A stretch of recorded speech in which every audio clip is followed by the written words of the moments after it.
Yo, and hello everybody, Mike here, baseball collector. Happy Monday to everybody.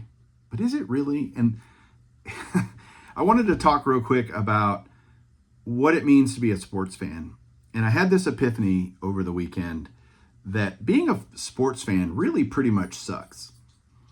And I'm hoping that some of you can relate to this. Some of you can understand what I'm saying. And I think if you're a casual sports fan, you're not going to feel this way because you just don't get too into it.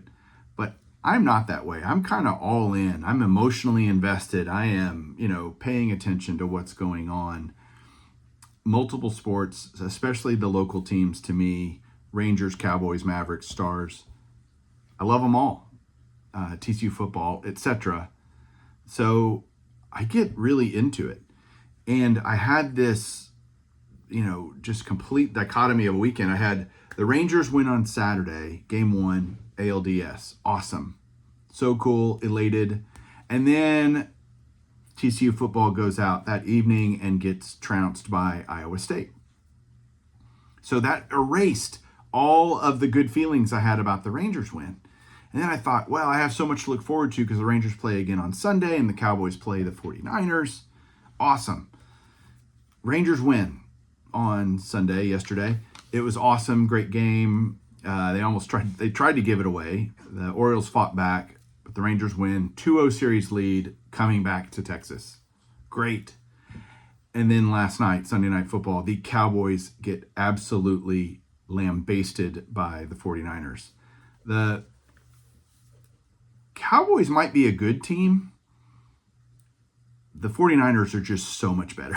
I mean, it's not even on the same field. Like, they outplayed the Cowboys, outcoached the Cowboys every way you could possibly do it. Claire, seriously, stop making noise. It wasn't even close, and it was so embarrassing to be a Cowboys fan last night. I thought we'd at least be semi-competitive. Nope. So all the joy and elation I had from the Rangers victory earlier in the day was completely wiped out.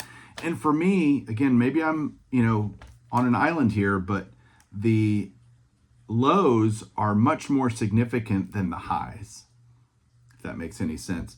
And the truth is, only one team can win the championship. So no matter if you're a baseball fan, if you're a fan of any other team than the team that wins the World Series, you're ultimately going to have some level of disappointment because they're not going to they're already out of it. If you're a Royals fan, or A's fan, you probably stopped caring in June. But the rest, you just have at some point along the way, optimism, hope, joy turns to disappointment unless your team wins the championship. And in the 4 major sports, there's only 4 of them. That's it. 4 fan bases get to be happy at the end of the season.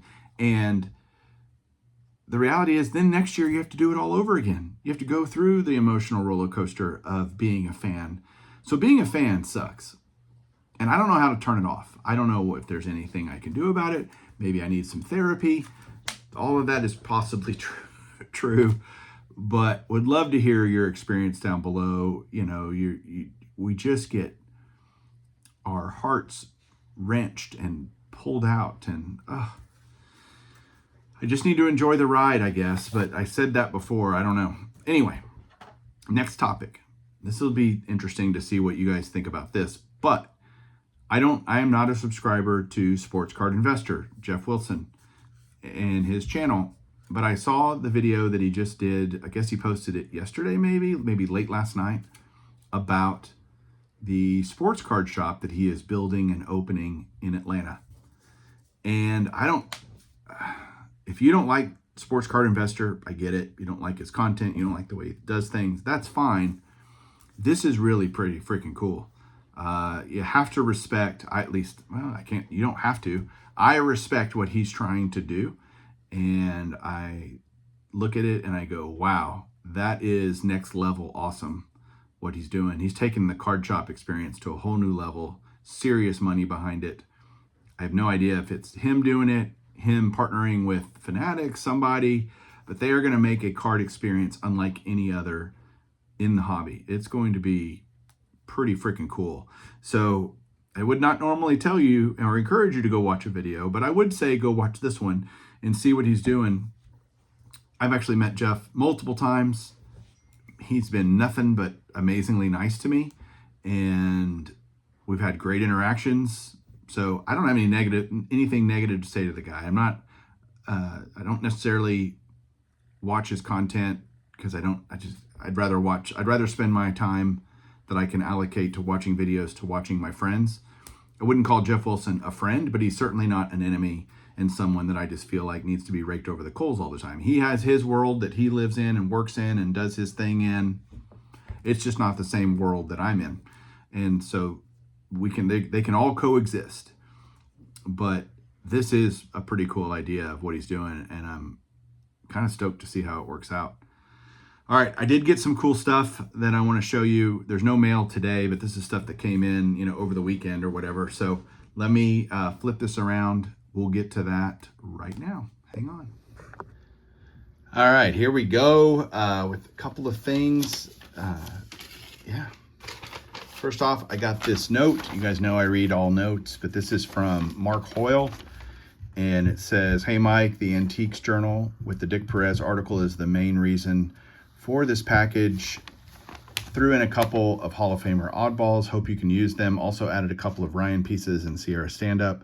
It's part of my fine-tuning of my collection.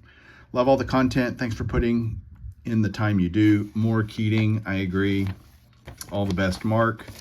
Sounds like, P.S., sounds like the surgery was a success. Just booked to have both my knees replaced."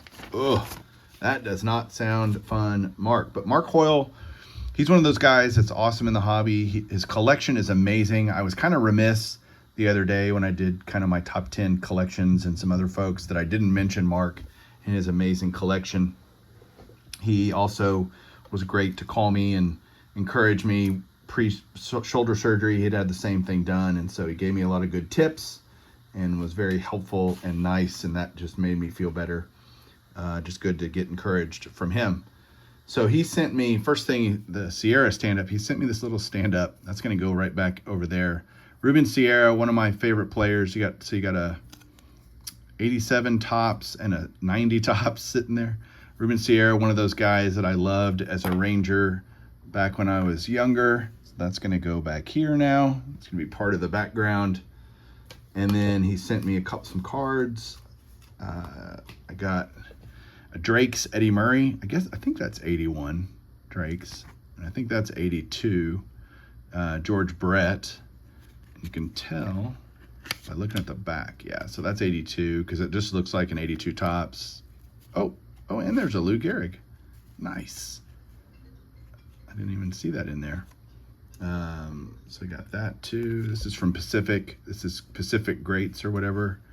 And it's God, I can't read, 88, 89, maybe 89. So that'll go in the Gehrig PC, but yeah, 81 Drakes on the Eddie Murray. Those are awesome. Very, very cool. Love getting new cards. He also sent me a Kellogg's Rod Carew. I think that's 81. Yep, 1981. Kellogg's Rod Carew. Love that. And then he sent me some bigger items. We've got this Journal of Antiques and Collectibles. I've never seen this before, but all this a very cool article in here about Dick Perez. And this is from, I wonder what that's from. Diamond Kings? I don't know. I need to go find that. But cool article about Dick Perez, which of course I'm excited to read and look at. And then he sent me these things. I had these when I was a kid. They're like little, they like go in a 3-ring binder, and it's kind of like all about Nolan Ryan. You could put that in your binder and then open it up and read about Nolan Ryan's career and accomplishments. And there's actually 2 of them. The Ryan Express Champions and Record Holders. So again, goes in a 3-ring binder. Those are cool. And I think that's it from Mark. And then the last thing I got was a thing I bought from Garrett.